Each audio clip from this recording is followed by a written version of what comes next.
Good morning, guys! Kala ko kanina uulan kasi madilim yung langit. Pero ngayon, andyan si Haring Araw. So ngayong araw ay pupunta po ko dun sa bahay na Tinansi. So, duty muna ako kasi meron din po akong importante na pupuntahan po dun sa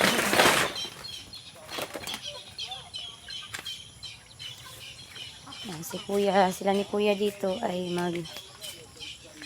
sila ng parang tatapusin nila yung net. Lalagyan na nila ng yung iaayos na nila yung net dito, guys, para naman yung mga manok namin ay mailipat na namin. Hala! Unsa ning manukan na? Kani ba? Hala! Asa ba? Sana mo ka na oh! Ano, nagkirig-kirig? Ay, gipok daw na. Ito nang lulukaw. Asam din na siya Gipok gikan? daw ni. Sayaw nga, uy, kadako sa manok. Tingnan kan man eh. Ina si lulukaw. Pa! Gipok daw ni. Nagkirig-kirig pa man ina si Lolo.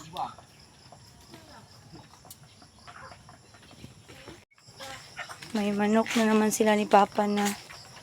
Ayun yung kapatid ko ba? Lalo ko nakataob dito. Yung barak nila.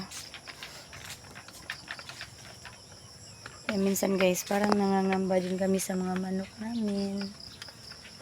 Sana okay lang po sila. Siguro dahil sa yung umuulan, tapos umiinit na naman matinding init na naman. Pero sana yung aming mga manok, Lord, magiging okay lang sana sila.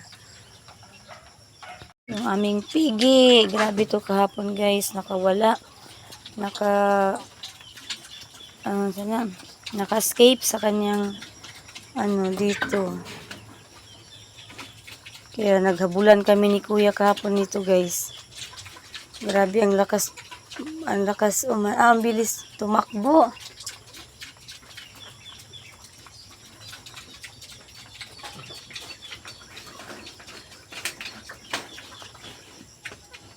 Buti na lang namin ni Kuya. Kasi binigyan namin ng pagkain ba.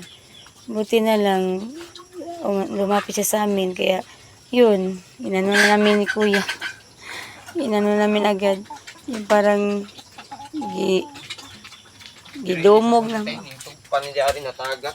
Di siya nakuhaan. Di siya nintog pa. Di hama sa natagak. Lagi basin. Lain siya, diri po siya na pagpud. Basin niya. Malagi na itong mga manok. Dapat dili na siya maulanan. Gipanguha na ni Papa o kuan? Yung puno ng aming sili na manghang ba. Siguro sa sobrang laki ng kanyang puno, nabiak. Kaya ito.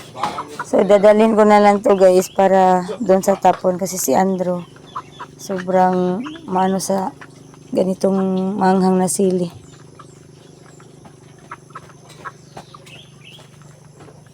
Lagi yung nagpapadala ng sili na ganito.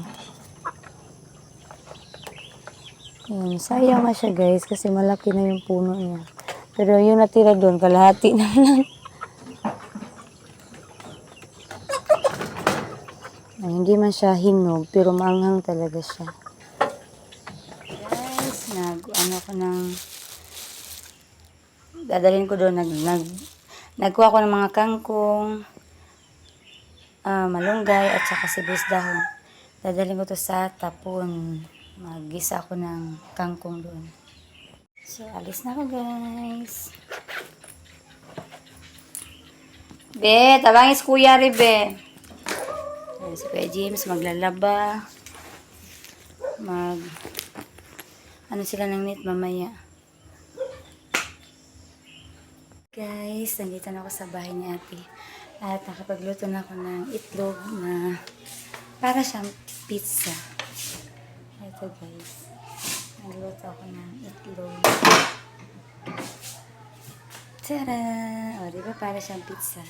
So, isusunod naman yung kangkong. Tapos lagyan ko siya ng pritong isda. Gisado ko o kangkong.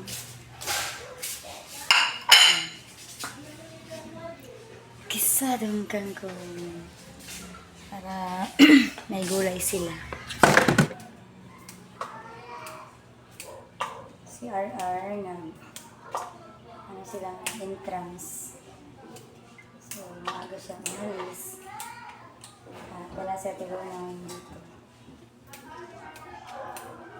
Ayan guys, inuna ko muna yung tangkay kasi medyo mabagal-bagal po siya sa yun po yung matigas na part. So, inuna ko muna siya bago ko ilunod yung tara! Yung dahil. Ayan, nilagyan ko na siya ng isda.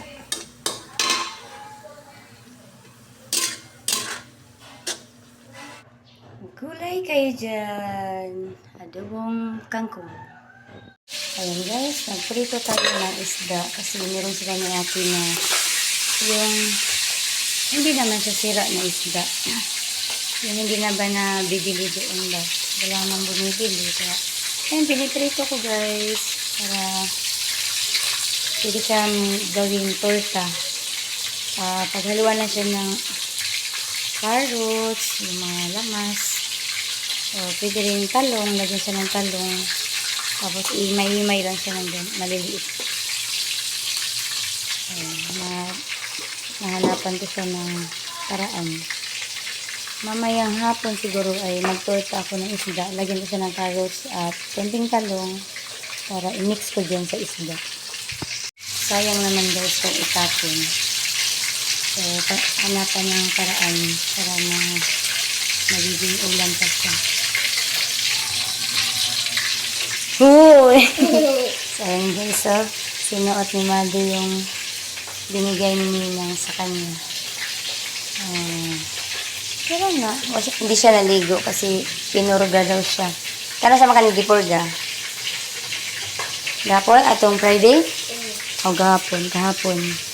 Pinainom siya ng purga. Tapos, ginali ka nga, di ka pwede maligo. Bawal daw maligo pag pinainom ng purga yung... Ilamang po itong bawa na kung ligawa. Very good. Sige. Tarong ang toothbrush na imong ipon, Madison. Tarong ang toothbrush na imong ipon. Hindi na mo itong imong ipon.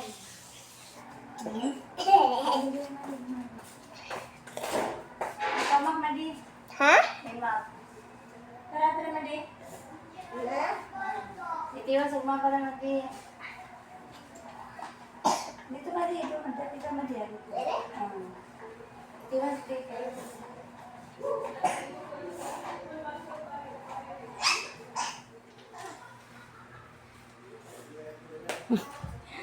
Katulong ko dito si Madi. Kaming dalawa maglilinis. Na, Madi? Ang dami. Gisip on si Madi. Ay, pagwado ginit ha. So, tapos na kami ni Madi maglinis at magpunta na kami doon sa Ubay. Magbili kami ng para sa mango float. Dahil paggagawan ako ni ate ng mango float para ipautan lang sa barangay. Sabi ta, gagawa ko ng 2 batch na mango float. Tara, Madi. Ay, isama ko si Madi.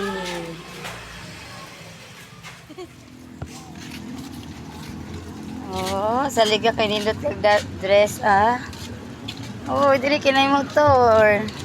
Ana. Padaplin ganay motor. Uy, bagda. Ang body oh. Body. My body. Sige, body. Mangga, tag 70 lang ang kilo. Minggo sa, maghimot tag minggo float. Mangga, nagagawin natin mango float. So, 70 lang po. Dapat 80 siya. Tumawad ako ng 10 pesos. Kaya naging 70. At yun po ang mga ingredients na iba. Gawa na tayo guys ng mango float. Baka magabihan pa tayo nito. Pag hindi natin ito matapos. Kita tayo matapos guys sa ating pangalawang batch. Ito na yung start sa pangalawang batch. Ang oras natin ay 3:40 na po. Ang sagit ng bata ko. Sa kayo po ba? Ko na to guys. At nandito na yung mga tutor ni Tarina. Ito tutor. Oh, last na to na igagawa ko. Dahil doon na naman ako sa palengke pupunta. Sa Madison, gihubak. Tarang! Ding ding ding ding. Mana. So, yan po ang ating nagawa ngayon na mango float. So, dapat 18 lang. Pero nagawa kong 19 guys. So, yan guys. Tag 120 lang po ang isang tag. So, ngayon naman guys, ay maggawa tayo ng torta. Ang ating gagawang torta ay yung isda kanina na piniprito ko. Tapos, lagyan ko siya ng carrots, talong, yung mga lamas. So, yun po ang ating ilalagay sa ating tortang isda. Lagyan natin ng crispy fry para mas mabango at itlog.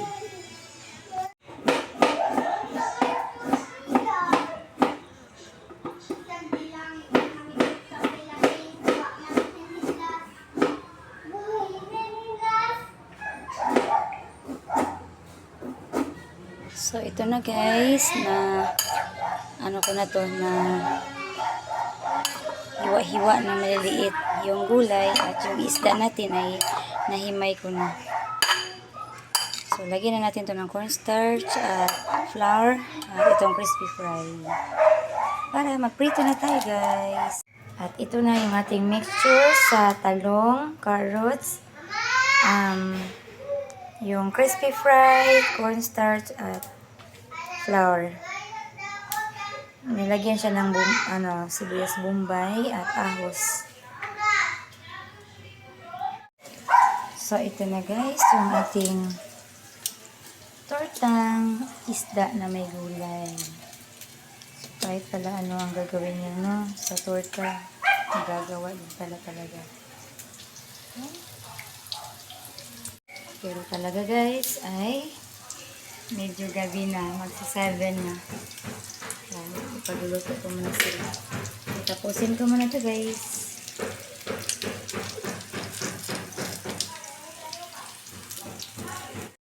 Done and dusted. So, tapos na ako magluto guys. Uwi na ako. Maghugas muna ako ng mga plato bago ako umuwi.